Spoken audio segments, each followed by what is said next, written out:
بھارتی جرنیل B.M. کول نے اپنی کتاب دی انٹولڈ اسٹوری میں لکھا ہے 1962 کے بعد چین سے شکست کھا کر بھارتی فوج کی نفری اور قوت دگنی اور جنگی بجٹ 300 کروڑ سے بڑھا کر 900 کروڑ روپیہ سالانہ کر دیا گیا۔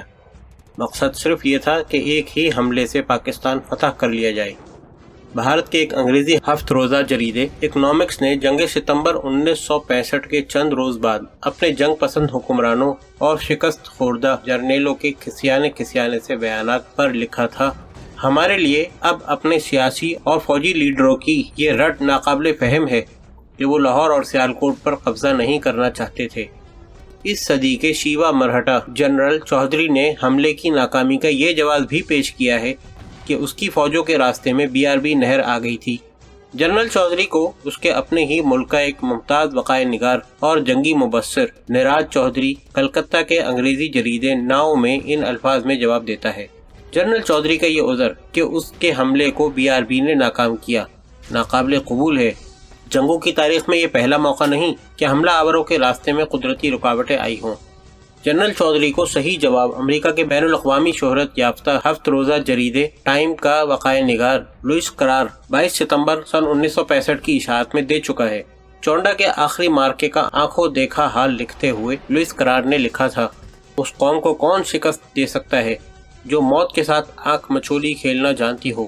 میں نے پاک آرمی کے جوان سے جرنیل تک کو آنکھ اور موت کے ساتھ اس طرح کھیلتے دیکھا ہے جس طرح بچے گلیوں میں کانچ کی گولیوں سے کھیلتے ہیں۔ دراصل یہ تھے وہ جوان اور جرنیل جو جنرل چودھری کی الغار کے راستے میں حائل ہو گئے تھے، ورنہ دور جدید کی جنگ میں BRB جیسی نہریں، راوی جیسے دریا اور کھڈ نالے تو کوئی رکاوٹ ہی نہیں ہوتے۔ مسلمان جنگجوؤں نے گھوڑوں پر اور زور بازو سے سمندر اور سیلابی دریا پھلانگے ہیں۔ پاکستان پر حملے سے 5 روز پہلے ہی پاک فوج نے دریائے طوی اس حالت میں عبور کیا تھا کہ دریا سیلابی تھا، اس کی 5 شاخیں تھیں، کوئی پل نہ تھا، کوئی عارضی پل بھی نہ بنایا گیا۔ سامنے دشمن نے توپوں اور ٹینکوں کی گولہ باری سے آگ کی دیوار کھڑی کر رکھی تھی اور ہمارے جوان گاڑیوں کو رستوں سے گھسیٹتے دریا پار کر گئے تھے۔ بھارت کے سیاسی اور فوجی لیڈروں کا یہ کہنا کہ لاہور اور سیالکوٹ پر قبضہ ان کا مقصد نہ تھا، اور اسی سانس میں یہ بھی کہنا کہ ہماری فوجوں کے راستے میں BRB آ گئی تھی، ان کی شکست کا واضح ثبوت ہے، اور ان کے عزائم کا واضح ثبوت وہ آپریشن آرڈر ہیں جو بھارتی ہائی کمان نے اپنے ڈویژنوں، بریگیڈوں اور یونٹوں کو جاری کیے تھے۔ یہ آپریشن آرڈر پاک فوج کو بھارت کے قیدی افسروں، ٹینکوں اور گاڑیوں سے ملے تھے۔ ایسا ہی ایک آپریشن آرڈر جنرل ابرار حسین ہلال جرات کے پاس ہے اور پاک فوج کے سرکاری ریکارڈ میں بھی موجود ہے، جس کا عنوان ہے آپریشن نیپال۔ آپریشن نیپال کا مقصد یہ تھا کہ بھارت کا نمبر 1 بختر بند ڈویژن لاہور پر حملے سے ٹھیک 48 گھنٹے بعد سیالکوٹ پر یلغار کرے گا۔ سیالکوٹ شہر پر حملے کا دھوکہ دیا جائے گا اور تیز رفتار ٹینک پاکستان کے دفاعی دستوں کو دھوکہ دیتے اور کچلتے رونتے ہوئے چونڈے کے راستے آگے نکل کر شاہراہ پاکستان GT روڈ، جو پاکستان کی شہرک کی حیثیت رکھتی ہے، کو گجرانوالہ اور وزیر آباد کے درمیان کٹ کر کے چناب تک کے علاقے میں پہنچیں گے۔ انڈین آرمی کے نمبر 14 انفنٹری، نمبر 16 انفنٹری اور نمبر 6 ماؤنٹین ڈویژن اور موٹر انفنٹری بریگیڈ اس تمام علاقے پر قابض ہو جائیں گے۔ بھارتی ہائی کمان نے آپریشن نیپال کی کامیابی کا عرصہ 72 گھنٹے مقرر کیا تھا۔ بھارتی حکمران اور فوجی لیڈر ٹینکوں کی ہیبت ناک تعداد اور انفنٹری اور ماؤنٹین ڈویژنوں کی قوت کے بل بوتے پر اس سے بڑی بڑ مار سکتے تھے۔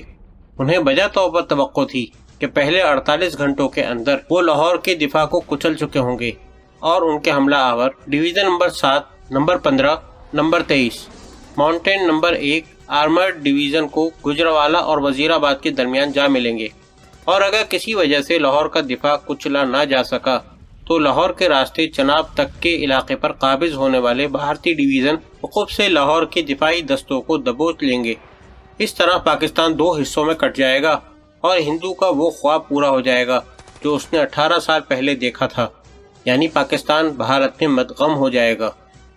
بھارت کے آرمرڈ ڈویژن اور پیادہ ڈویژنوں کی ٹینک ریجمنٹوں کی تعداد 9 تھی، ہر ریجمنٹ میں 64 ٹینک تھے۔ اس حساب سے ٹینکوں کی تعداد 576 تھی، لیکن یہ کل تعداد نہیں تھی، ان کے پیچھے بے شمار ٹینک ریزرو میں تھے جو تباہ ہونے والے ٹینکوں کی جگہ لینے آ رہے تھے۔ ریزرو ٹینک بالکل نئے تھے جو پہلی بار میدان میں لائے گئے تھے۔ آخری دنوں میں دشمن کے جو ٹینک پکڑے گئے وہ اس حد تک نئے تھے کہ ان کے بعض حصوں سے گریس بھی ابھی صاف نہیں کی گئی تھی۔ اس ٹینک ڈویژن کو امدادی اور حفاظتی گولہ باری دینے کے لیے توپ خانے کی 64 بیٹریاں ساتھ تھیں۔ ہر ایک بیٹری میں 6 سے 8 توپیں تھیں، یعنی توپوں کی تعداد 450 سے کم نہ تھی۔ آہن و آتش کے اس طوفان کو آسمان سے مدد دینے اور آتشی چھاتا مہیا کرنے کے لیے بھارت کے سینکڑوں جدید اور تیز لڑاکا بمبار طیارے تھے۔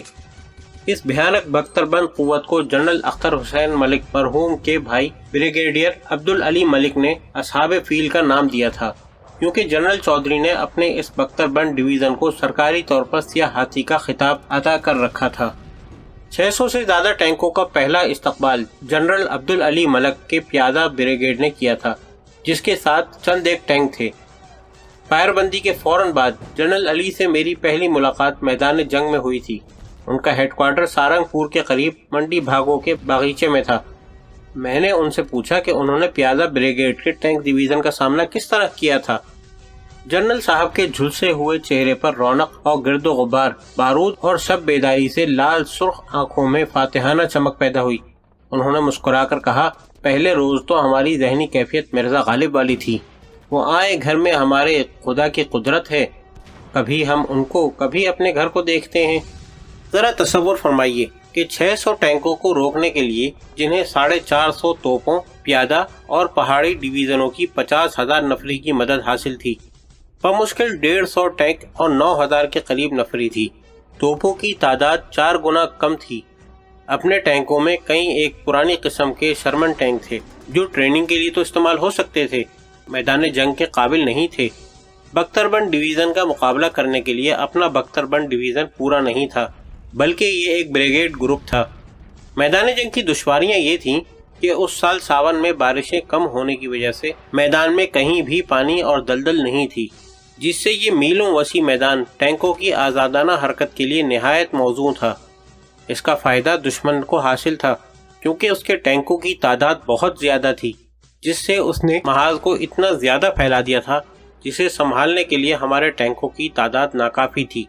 دوسری دشواری یہ تھی کہ دشمن نے حملے میں پہل کر کے اگر سرپرائز کا فائدہ حاصل نہیں کیا تھا تو اس نے ٹینکوں اور نفری کی افراد سے میدان پر چھا کر انیشیٹو کا فائدہ ضرور حاصل کر لیا تھا۔ اب پاک فوج کے جیالوں کی ذمہ داری سہ گنا ہو گئی تھی، حملہ روکنا، دشمن کو میدان جنگ کے فوائد سے محروم کرنا اور اسے اس حد تک کمزور کرنا کہ اس پر وسیع پیمانے پر ایسا بھرپور جوابی حملہ کیا جا سکے جس سے اس کے عزائم ہمیشہ کے لیے ختم ہو جائیں۔ جنگ کا کوئی بھی ماہر اور مبصر دونوں طرفوں کی طاقت کے تناسب کو دیکھ کر پورے وثوق سے کہہ سکتا تھا کہ پاک فوج کے یہ مٹھی بھر ٹینک اور جوان اس بے پناہ قوت کے سامنے پورا ایک دن بھی جم نہیں سکیں گے۔